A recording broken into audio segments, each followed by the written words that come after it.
ममता बनर्जी का बंगाल में आना किसी रेवोल्यूशन से कम नहीं था। जब ममता बनर्जी पहली बार चुनाव जीती थी बंगाल के, तो बंगाल के लोगों को लगा था कि अब उनके अच्छे दिन आ गए।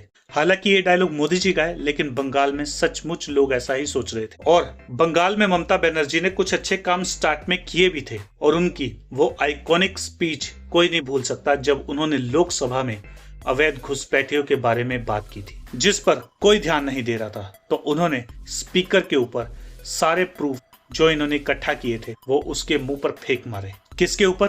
स्पीकर के ऊपर। The infiltration of Bengal, it has become a disaster now, and resulting in which, sir, you will see the name of the Bangladesh voter list and the Indian voter list both are with me, sir. That's why I would like to request you, sir. It's a very serious matter, and when this matter will be discussed, sir, please let us know. That has been already disallowed by the Honorable Speaker. Why it is disallowed? Please tell me the cause, sir. Why it is disallowed? Sir, it is in Bengal, that's why. मैं करूँगा।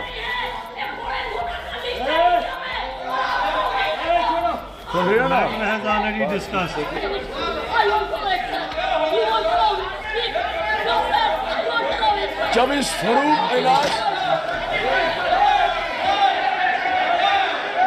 और फिर राजनीतिक फायदा उन पर ऐसे हावी हुआ कि उन्होंने अपने खुद के वोटर्स को, जिन्होंने उन्हें बंगाल की सत्ता सौंपी थी, उन्हीं की पीठ में छुरा भोंक दिया। और जिन अवैध घुसपैठियों को निकालने की वो इतनी कोशिश कर रही थी, बाद में उन्हीं घुसपैठियों को उन्होंने अपनी छत्र छाया में रख लिया, जिस वजह से बंगाल में बहुत गंद मचा। हजारों लाखों लोगों की जान गई सिर्फ वोट की वजह से, और आज वो सरकार भी खत्म है। तो किसी ने सही कहा है कि इस दुनिया में तुम चाहे कुछ भी कर लो, लेकिन बंगाली लोगों से पंगा नहीं लेने का। समझ गए?